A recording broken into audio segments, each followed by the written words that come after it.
జాతీయ విద్యా విధానం ఎన్ఈపి 2020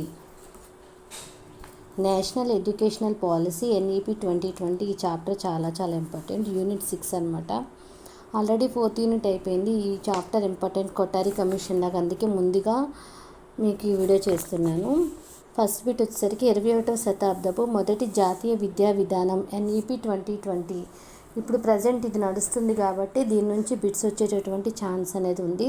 నెక్స్ట్ వన్, ఈ విద్యా విధానంలో పాఠ్య, సహపాఠ్య, వృత్తి, సాధారణ అనే తేడాలు ఉండవు.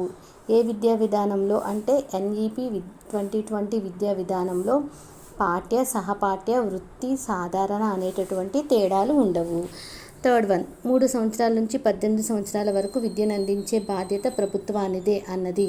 3 years నుంచి 18 years వరకు ప్రతి ఒక్కరికి విద్య అందించాల్సిన బాధ్యత ప్రభుత్వానిది అని అన్నది ఎవరు అంటే ఎన్ఈపి 2020. గ్యారెంటీగా ఈసారి ఇందులోంచి బిట్ వస్తుంది. సాధారణ విద్యా విధానం 2020 రూపకర్త ఎవరు? కస్తూరి రంగన్ జాతీయ విద్యా విధానం 2020 రూపకర్త. ఓకే. ఫిఫ్త్ వన్, జాతీయ విద్యా విధానం 2020లో ప్రతిపాదించినది ఏమిటి అంటే ఇక్కడ 2 పాయింట్స్ ఇచ్చారు. ఇవి 2 కూడా జాతీయ విద్యా విధానం 2020లో ప్రతిపాదించారు. అదేంటో చూద్దాం.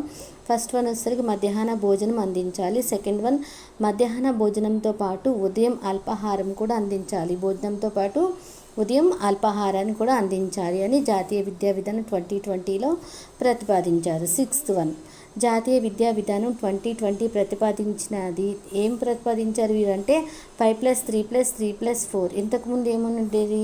10+2+3 ఉండేది కదా. ప్రజెంట్ వచ్చేసరికి 5+3+3+4 దీనిని ప్రతిపాదించింది జాతీయ విద్యా విధానం 2020. గుర్తుపెట్టుకోండి, ఈ బిట్ అడిగే ఛాన్స్ ఉంటుంది. 5+3+3+4 అనేది ఆన్సర్. సెవెంత్ వన్, జాతీయ విద్యా విధానం ప్రతిపాదించినది. ఇందులో 3 పాయింట్స్ ఉన్నాయి.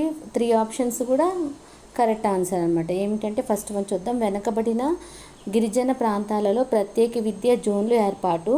సెకండ్ వన్, సాంఘికంగా ఆర్థికంగా వెనకబడిన ప్రాంతాలలో ఉపాధ్యాయ విద్యార్థి నిష్పత్తి 1:25 ఉండాలి. ఉపాధ్యాయ విద్యార్థి నిష్పత్తి, ఒక టీచరు 25 మంది స్టూడెంట్స్ ఉండాలన్నమాట. థర్డ్ వన్, సాధారణ ప్రదేశాలలో ఉపాధ్యాయ విద్యార్థి నిష్పత్తి మామూలుగా మన ఏరియాలన్నింటిలో ఎలా ఉంటుంది? 1:30 ఉంటుంది కదా మామూలు ఏరియాలన్నింటిలో. కానీ సాంఘికంగా ఆర్థికంగా వెనకబడిన ప్రాంతాలలో ఉండేటటువంటి నిష్పత్తి ఏంటంటే 1:25. ఒక టీచర్ 25 మంది స్టూడెంట్స్కి. ఈ బిట్టు అడిగే ఛాన్స్ ఉంటుంది. 5+3+3+4 ఈ రెండిట్లో ఏదో ఒకటి కంపల్సరీ వస్తుంది. నెక్స్ట్ బిట్ చూద్దాము. నెక్స్ట్ పేజ్లో 8th బిట్. టోటల్ ఇందులో నుంచి ఇంపార్టెంట్ బిట్స్ వచ్చేసరికి 39 ఉన్నాయి. మనం 20 చేసుకుందాము. పార్ట్ 1లో 20 బిట్స్, పార్ట్ 2లో మీ రిమైనింగ్ బిట్స్ చూద్దాం. Okay. Next bit. Next one వచ్చేసరికి 8th బిట్ చూద్దాము. మనం ప్రస్తుతం అభ్యసన సంక్షోభం ఎదుర్కొంటున్నాం. ప్రస్తుతం ఏమి ఎదుర్కొంటున్నాం? అభ్యసన సంక్షోభాన్ని ఎదుర్కొంటున్నాం. చదవడం, రాయడం, కనీస గణిత ప్రక్రియలు చేయలేని పిల్లలు 5 కోట్ల మంది ఉన్నారు. చదవడం, రాయడం, కనీసం మ్యాథ్స్ కూడా కొంత బేసిక్స్ కూడా చేయని పిల్లలు 5 కోట్ల మంది వరకు ఉన్నారు అని అన్నది ఎవరంటే ఎన్ఈపి 2020. ఈ విద్యా విధానం ప్రకారం లెక్కలు వేసినప్పుడు 5 కోట్ల మంది పిల్లలకి చదవడం, రాయడం మరియు బేసిక్స్ మ్యాథ్స్ కూడా రావట్లేదు అని చెప్పారనమాట. ఎంతమంది? 5 కోట్ల మంది. గుర్తుపెట్టుకుని 5 కోట్ల మంది ఉన్నారని, చదవడం, రాయడం, కనీస గణిత ప్రక్రియ చేయలేని వాళ్ళు ఎన్ఈపి 2020 విద్యా విధానం ద్వారా మనకి తెలిసిందనమాట. 9th bit. జాతీయ పునాది అక్షరాస్యత సంఖ్యాత్మక కమిషన్ national mission for foundational literacy and numeracy ప్రతిపాదించినది ఏంటంటే ఎన్ఈపి 2020. ఇది చాలా ఇంపార్టెంట్. ఎందుకంటే ప్రజెంట్ ఏది నడుస్తుందో దాన్నే అడుగుతారు కాబట్టి. ఓకే.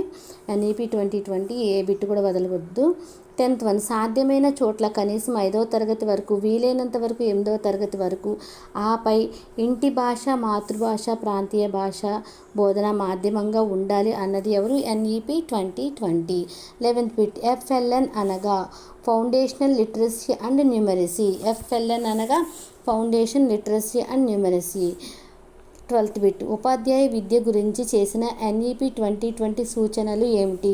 ఇక్కడ 4 ఉన్నాయన్నమాట. 4 ఆప్షన్స్ కరెక్టే. 4 సంవత్సరాల ఇంటిగ్రేటెడ్ బిఎడ్ కోర్సు ప్రారంభించాలి. ప్రతిభ పనితీరు ఆధారంగా ఉపాధ్యాయులకు పదోన్నతులు. కస్తూర్బాయ్ విద్యాలయాలు 12వ తరగతి వరకు పెంచాలి. 4th వన్ వచ్చేసరికి బాలికల విద్య కోసం జెండర్ ఇంక్లూజివ్ ఫండ్ ఏర్పాటు చేయాలి. జెండర్ ఇంక్లూజివ్ ఫండ్ అనేది ఎవరి కోసం ఏర్పాటు చేయాలి? బాలికల విద్య కోసం. ఈ 4 ఆప్షన్స్ కూడా కరెక్టే. 12th వన్ ఆన్సర్ వచ్చేసరికి పైవన్నీ అనమాట. 13th బిట్ జాతీయ విద్యా విధానం 2020 విద్యాశాఖను ఇలా మార్చింది. జాతీయ విద్యా విధానం 2020 విద్యాశాఖను ఎలా మార్చిందంటే విద్యాశాఖ. ఒకసారి ఉండండి. ఇక్కడ ఆప్షన్స్ వచ్చేసరికి మానవ వనరుల మంత్రిత్వ శాఖ, విద్యాశాఖ, ఉన్నత విద్యాశాఖ, సాంకేతిక విద్యాశాఖ, ఇవి 4 ఉన్నాయి కదా. వీటిలో ఆన్సర్ వచ్చేసరికి విద్యాశాఖ. ఎందుకంటే ఇది ఉన్నత విద్య కాదు, మానవ వనరుల మంత్రిత్వ శాఖ కాదు, సాంకేతిక విద్యాశాఖ కాదు, ఓన్లీ విద్యాశాఖ అనమాట. అందుకని ఈ విద్యా విధానం ప్రకారం ఇది ఓన్లీ విద్యాశాఖ మాత్రమే. PARAKA జాతీయ విద్యా విధానం 2020లో భాగంగా ఏర్పడింది. దీని యొక్క ఉద్దేశం ఏమిటి అంటే జాతీయ స్థాయిలో మూల్యాంకనం. జాతీయ స్థాయిలో మూల్యాంకనం. Next bit 15th one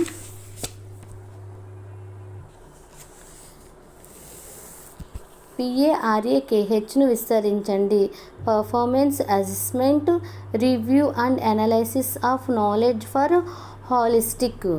okay, ఈ ఫుల్ ఫామ్ గుర్తుపెట్టుకోండి. First option correct. Performance assessment review and analysis of knowledge for holistic. Okay. 16th bit జాతీయ విద్యా విధానం 2020 ప్రతిపాదించింది ఏమిటి? ఇక్కడ చాలా వరకు కూడా పైవన్నీ అని దీనికి సంబంధించిన ఆన్సర్స్ ఇచ్చారు, చూసుకోండి. 1 మాత్రమే, 1 2 మాత్రమే, 1 2 3 కానీ ఆన్సర్స్ సరికి అన్నీ first, second, third, fourth one ఈ ఆప్షన్స్ అన్నీ కరెక్ట్ అట. మల్టీ డిసిప్లినరీ విద్యను అందించాలి. బహుళ ఎంట్రీ ఎగ్జిట్ల అవకాశం ఇవ్వాలి. ఒక అకాడమిక్ క్రెడిట్ బ్యాంకును స్థాపించాలి. ఐఐటి ఐఐఎంలతో సమాన స్థాయి గల మల్టీ డిసిప్లినరీ ప్రభుత్వ విశ్వవిద్యాలయాలు స్థాపించాలి. మీరు MERU మీరు ఫుల్ ఫామ్ వచ్చేసరికి multi disciplinary education and research university full forms అన్నీ నేర్చుకోవాలి. 17th బిట్ జాతీయ విద్యా విధానం 2020 ఏం ప్రతిపాదించిందంటే 1 2 3 ఈ 3 కూడా అనమాట. 3 ఆప్షన్స్ కరెక్టే. ఫస్ట్ వన్ వచ్చేసరికి ఉన్నత విద్య అంతర్జాతీయ ప్రమాణాలు సాధించాలి. ప్రపంచంలోని మొదటి 100 స్థానాలలో గల ఉన్నత విద్యా సంస్థలకు భారతదేశంలో క్యాంపస్లు స్థాపించేటటువంటి అవకాశాన్ని ఇవ్వాలి. థర్డ్ వన్ మన సంస్థలకు విదేశాలలో క్యాంపస్లు స్థాపించే అవకాశాన్ని ఇవ్వాలి. మన సంస్థలు విదేశాలలో క్యాంపస్లు స్థాపించే అవకాశాన్ని ఇవ్వాలి. 18th వన్ జాతీయ పరిశోధన ఫౌండేషన్ నేషనల్ రీసెర్చ్ ఫౌండేషన్ స్థాపించాలని ప్రతిపాదించినది ఎవరు? జాతీయ విద్యా విధానం 2020. 19th బిట్ జాతీయ విద్యా విధానం 2020ని ప్రతిపాదించింది ఎవరు? భారతీయ భాషలకు ప్రాధాన్యం ఇవ్వడం, భారతీయ అనువాద వ్యాఖ్యాన సంస్థలకు ఏర్పాటు చేయాలి, భారతీయ భాషల సంస్థ స్థాపించాలి. లాస్ట్ బిట్ మీకు ఈ వీడియో యూస్ఫుల్గా ఉంటే లైక్ చేయండి, సబ్స్క్రైబ్ చేయండి, మరిన్ని వీడియోస్ చేస్తాను. లాస్ట్ ఉన్నటువంటి బిట్స్ కాకుండా లెసన్లో బిట్స్ కూడా చేస్తాను మీరు సబ్స్క్రైబ్ చేస్తే. ఓకే. లాస్ట్ 20th బిట్ జాతీయ స్థాయిలో జాతీయ విద్యా సాంకేతిక వేదిక ఏర్పాటు చేయాలని సూచించింది ఎవరు? జాతీయ స్థాయిలో జాతీయ విద్యా సాంకేతిక వేదిక అంటే నేషనల్ ఎడ్యుకేషనల్ టెక్నాలజీ ఫార్మ్ NETEని ఏర్పాటు చేయాలని సూచించింది NEP 2020. లాస్ట్ బిట్ చూడండి నెక్స్ట్ పేజ్లో ఫస్ట్ వన్ అనమాట. Okay. All the best for your competitive exam. Prepare well.